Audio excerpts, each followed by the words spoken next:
Good afternoon friends. तो जैसा कि आप हमारे थंबनेल में देख चुके होंगे कि हमारा आज का सेशन जो है वो कंप्लीट बेस्ड है नैनो डीएपी के ऊपर। तो चलिए हम लोग सेशन को स्टार्ट करते हैं।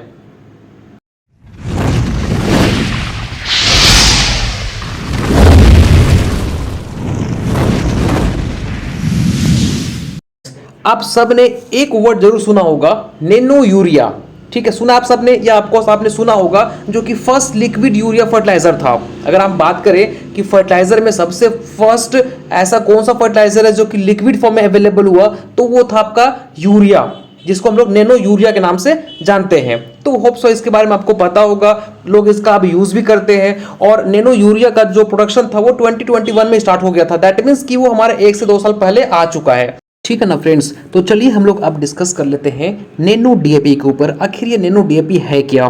ठीक है, तो देखिए, इनको बोला गया कि फार्मर्स को अब आधी कीमत पर मिलेगा डीएपी खाद। मतलब अभी अगर मार्केट में जाएंगे तो इनका जो रेट है वो, आइए जब हमारा नैनो डीएपी आ जाएगा तो ये इनके रेट आधे होंगे जो कि अभी का रेट है।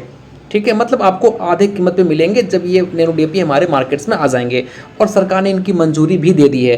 देखो, ऐसा नहीं होता है कि आप कोई चीज़ों को बनाएंगे और डायरेक्टली उसको आप मार्केट में लॉन्च कर दीजिए, ऐसा नहीं होता है। कुछ इनके क्राइटेरिया होते हैं और वो क्राइटेरिया देखने के बाद ही फाइनली मंजूरी मिलती है। ठीक है, तो नो हम बात कर लेते हैं। देखिए, मैं चीज़ों को ना रिलेट करने वाला हूँ, क्योंकि रिलेट करेंगे तो आपको ज़्यादा समझ में आएगा आखिर क्यों इनको कन्वर्ट किया गया। क्योंकि आपको पता है कि ऑलरेडी भाई हमारे मार्केट में डीएपी अवेलेबल है, फार्मर्स लोग इसको परचेस भी कर रहे हैं। ऐसा नहीं कि फार्मर इनको परचेस नहीं कर रहे और इनको यूज़ नहीं कर रहे हैं। आखिर फिर क्यों लाया गया नैनो डीएपी, है ना? तो आज सारे चीज़ों को हम डिस्कस करने वाले हैं। तो देखिए, सबसे पहले तो मैं आपको भेजता हूँ मार्केट और आपको बोलता हूँ कि जाओ और एक 50 केजी का ना डीएपी का बोरा ले आओ। तो आप जाएंगे और आपको पता है कुछ बेसिक इन्फॉर्मेशन कि एक बोरी डीएपी का 50 केजी का आता है और इनका रेट कितना है 1350। अगर आप एक बोरी लेंगे ना डीएपी का तो 50 केजी का होगा और इनका रेट कितना होगा 1350 रुपीज़। ठीक है, और इन बोरी में जो डीएपी प्रेजेंट होता है ना, वो एज अ ग्रेन्यूल्स के फॉर्म में प्रेजेंट होते हैं। तो आपने देखा होगा छोटे छोटे दाने के फॉर्म में ये प्रेजेंट होते हैं। ठीक है, और अगर इनकी हम कंपोजिशन की बात कर लें तो इनमें 18% नाइट्रोजन होता है, 46% इसमें फॉस्फोरस होता है और पोटास इसमें 0% होता है। ये इनके कंपोजिशन है। ठीक है, मैं मोस्टली आज बात करने वाला हूँ इफ्को के ऊपर, क्योंकि आपको डीएपी के अलग अलग ब्रांड मिल जाएंगे, लेकिन मोस्टली हम इफ्को को इसलिए बात लेके चल रहे हैं क्योंकि ये जो आपका नैनो डीएपी है, नैनो यूरिया है, इसको डेवलप करी है इफ्को ने ही। ठीक है, तो अब देखो ध्यान से, ये आपके कुछ बेसिक इन्फॉर्मेशन थे जिनको आपको पता होना चाहिए। तो अब इफ्को वाले जो टीम थे, उन्होंने क्या दिमाग लगाया कि भाई ये जो इसको लेकर यूरिया को लेकर इन्होंने भी यही दिमाग लगाया होगा कि यूरिया को ना कुछ मॉडिफाई करते हैं और उनकी एफिशिएंसी को बढ़ा देते हैं। तो फिर उन्होंने नैनो यूरिया के कंसेप्ट को लाया। तो इन्होंने भी क्या सोचा कि यार अब हम काम करते हैं डीएपी के ऊपर और डीएपी की एफिशिएंसी को भी हम बढ़ा देते हैं, जैसे कि नैनो यूरिया का बढ़ गया था, है ना? तो इन्होंने क्या किया कि ये जो ग्रेन्यूल्स के साइज थे ना, इनको इन्होंने काफ़ी छोटा कर दिया। कितना छोटा कर दिया? 10⁻⁻⁹ सोच सकते हो कितना छोटा हो गया, एक सेल से भी ज़्यादा छोटा, है ना? तो इतना छोटा कर दिया गया, इसलिए इनका नाम रखा गया नैनो। ठीक है, अब समझ में आया कि नैनो यहाँ पे कार नहीं है। यहाँ पे नैनो का मतलब क्या है कि ग्रेन्यूल्स का साइज को काफ़ी छोटा कर दिया गया और इतना छोटा हो गया कि इनका नाम रखा गया नैनो। ठीक है, अब देखो फिर क्या काम किया कि इनको कन्वर्ट कर दिया लिक्विड में। दैट मीन्स कि ये जो हमारा डीएपी आएगा, अभी आया नहीं है मार्केट में, नैनो डीएपी जब आएगा तो ये लिक्विड फॉर्म में आपको मिलेगा और इनके जो लिक्विड में जो पार्टिकल्स होंगे उनका साइज कितना होगा 10⁻⁹ कितना छोटा हो जाएगा। ठीक है, तो क्योंकि ये लिक्विड फॉर्म में अवेलेबल हो जाएगा तो इनकी एफिशिएंसी की अगर बात करें तो इससे इनकी एफिशिएंसी ज़्यादा होगी। ठीक है, अब हम इनके कंपोजिशन की बात कर लेते हैं। तो इनमें आप देखेंगे तो इनमें 8% प्रेजेंट है नाइट्रोजन और 16% इसमें प्रेजेंट है फॉस्फोरस।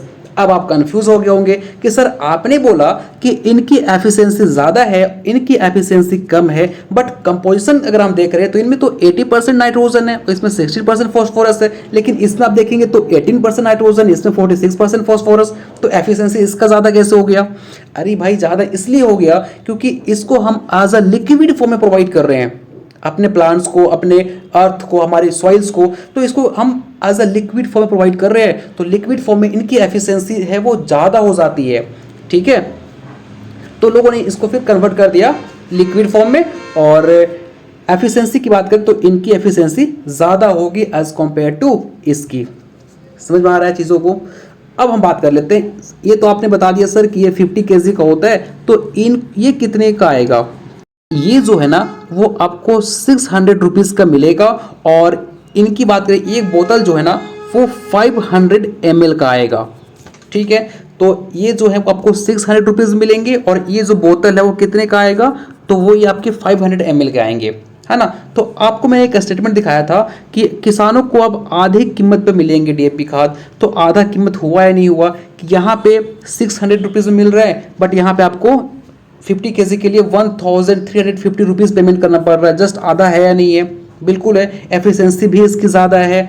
और एक इम्पॉर्टेंट इन्फॉर्मेशन जो कि आपको पता होना चाहिए कि जब आप 50 kg को परचेस करेंगे, 50 kg डीएपी को परचेस करेंगे, तो इसके लिए आपको सब्सिडी मिलेंगे। लेकिन जब आप नैनो डीएपी को परचेस करने जाओगे तो इसमें आपको किसी भी तरह का सब्सिडी प्रोवाइड नहीं की जाएगी। ठीक है, मतलब आपको इसमें सब्सिडी नहीं मिलने वाला है। ठीक है, समझ में आ गया। चलिए आगे बात करते हैं। एक इंपॉर्टेंट इंफॉर्मेशन, यहाँ से क्वेश्चन आपके पूछे जाते हैं। डॉक्टर उदय शंकर अवस्थी इनका नाम है, और इनको शॉर्ट में डॉक्टर यूएस अवस्थी के नाम से जानते हैं। ये कौन है? इफ्को के मैनेजिंग डायरेक्टर है फ्रेंड्स। पूछा क्या कई बार कि इफ्को के मैनेजिंग डायरेक्टर का नाम क्या है? डॉक्टर उदय शंकर अवस्थी। ठीक है, इन्होंने क्या बताया कि जो हमारा नैनो डीएपी है वो अभी मार्केट में नहीं आएगा। ये खरीफ सीजन, मतलब खरीफ सीजन 2023 का, मतलब 2023 में जब पेडी कल्टीवेशन का टाइम आएगा, खरीफ सीजन आएगा, तो ये जो नैनो डीएपी है वो आपको मार्केट में अवेलेबल हो जाएंगे। मार्केट से आप जाके परचेस कर सकते हो। और ये जो हमारी इफ्को है ना, इफ्को फर्दर फ्यूचर में, अभी देखिए नैनो यूरिया आ चुका, नैनो डीएपी आ चुका, तो फर्दर में ये और भी जाएंगे आगे, और ये फिर नैनो पोटास को ला सकते हैं, नैनो जिंक को भी लाएंगे, नैनो कॉपर लाएंगे, और एक हमारे लिए रियली काफ़ी इंपॉर्टेंट होने वाला है। दैट मीन्स कि आप जितने फर्टिलाइजर परचेस करते हो ना वो आपको एज अ लिक्विड फॉर्म में मिलेंगे, और वो बोतल के फॉर्म में मिलेंगे, तो कितना ज़्यादा हमारे लिए ये बेनिफिट होने वाला है। ठीक है, तो ये भी मोस्टली इन पे काम कर रहा है। जैसे कि आपने देखा होगा सबसे पहले उन्होंने नैनो यूरिया लाया, फिर इन्होंने डीएपी काम किया, फिर डीएपी पे इन्होंने फिर नैनो डीएपी ले आया, तो इन्होंने फर्दर फिर ये पोटास पे काम करेंगे, जिंक के ऊपर काम करेंगे, कॉपर के ऊपर काम करेंगे। ठीक है, तो रियली ये हमारे लिए काफ़ी बेनिफिट होने वाला है। तो फ्रेंड्स अब हम बात कर लेते हैं कि इससे हमारे किसान को तो पता चल गया कि भाई उनके जो पैसा है वो कम लग रहे हैं, प्लस ये हमारे क्रॉप्स के लिए काफ़ी ज़्यादा एफिशिएंट है, काफ़ी ज़्यादा हेल्पफुल होगा।